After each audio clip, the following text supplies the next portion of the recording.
Olá, pessoal! Vamos começar a nossa aula, nono ano, racionalização, continuação do conteúdo anterior. Eu espero que vocês estejam com total empenho, total interesse, estejam participando realmente das nossas aulas e que esses vídeos estejam esclarecendo as dúvidas que estejam aparecendo aí para vocês. Eu estou fazendo a minha parte, estou esperando também que vocês compartilhem comigo suas dúvidas lá no meu privado, manda os conteúdos, as atividades para mim poder olhar, observar e espero que todos tenham maior atenção a partir de agora.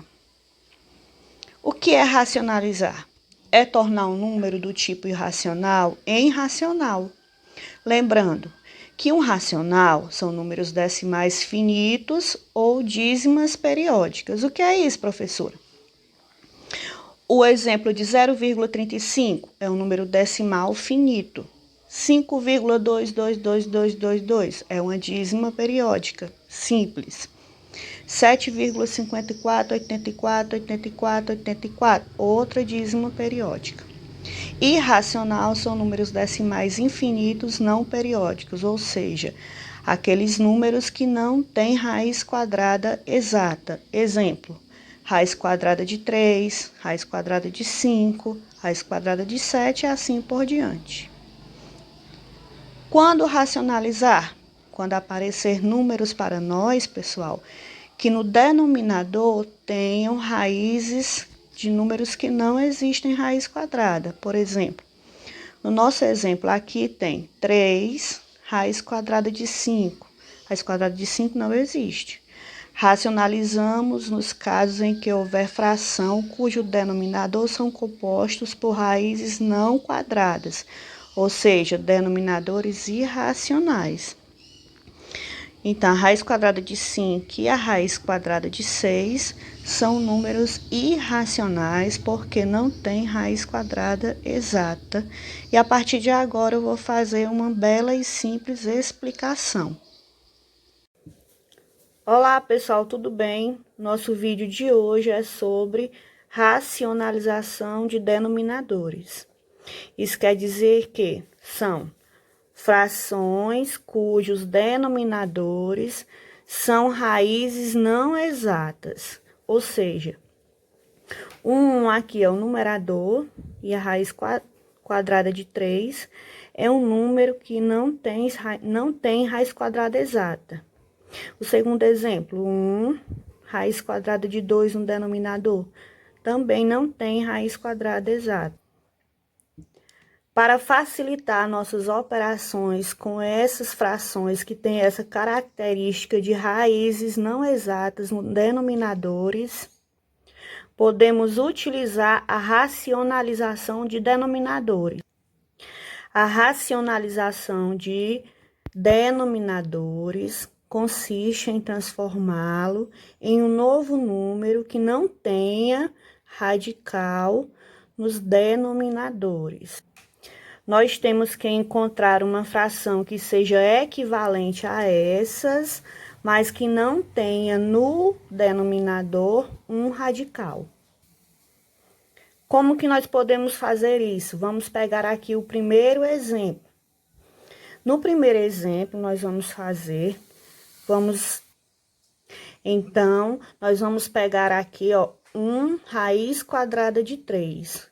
Eu vou pegar esta raiz quadrada de 3 que está aqui abaixo do denominador e vou repeti-la na frente dessa mesma fração, contanto que a gente elimine ela aqui do denominador.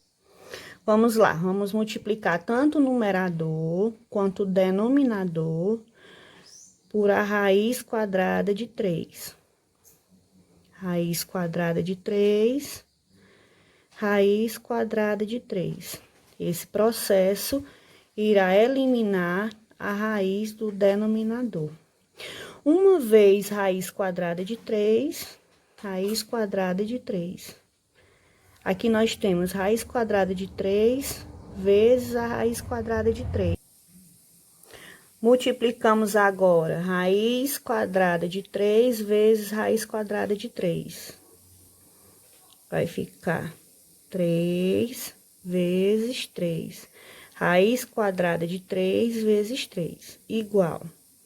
Uma vez raiz quadrada de 3, já deu o resultado aqui, raiz quadrada de 3. Então, você repete a frente. Raiz quadrada de 3 vezes 3 é a mesma coisa de raiz quadrada de 3 elevado ao quadrado. Então, temos que repete a raiz quadrada de 3 sobre, como o expoente da potência é igual ao índice aqui, ó, nós podemos eliminar, simplificar e só sobra o 3. No segundo exemplo, vamos resolver da mesma forma. Para a gente eliminar o radical do denominador, fazer a racionalização de denominadores, nós vamos repetir esse radical na frente da fração. Raiz quadrada de 2 vezes raiz quadrada de 2 sobre raiz quadrada de 2. Isso vai ser igual a 1 vez raiz quadrada de 2, raiz quadrada de 2. Essas duas raízes, raiz quadrada de 2 vezes raiz quadrada de 2. 2 elevado ao quadrado. Então, raiz quadrada de 2 sobre, você pode eliminar o 2 com a raiz quadrada, o 2 que tem aqui, ó. Simplifica, só sobra o 2. Finalizamos aqui uma pequena explicação sobre racionalização de denominadores, que são frações cujos denominadores são raízes não exatas. O que são denominadores? É o que está abaixo da fração. Numerador é o que está em cima da fração. Existem esses dois métodos simples para iniciar o nosso conteúdo de racionalização e assim finalizamos a nossa pequena aula.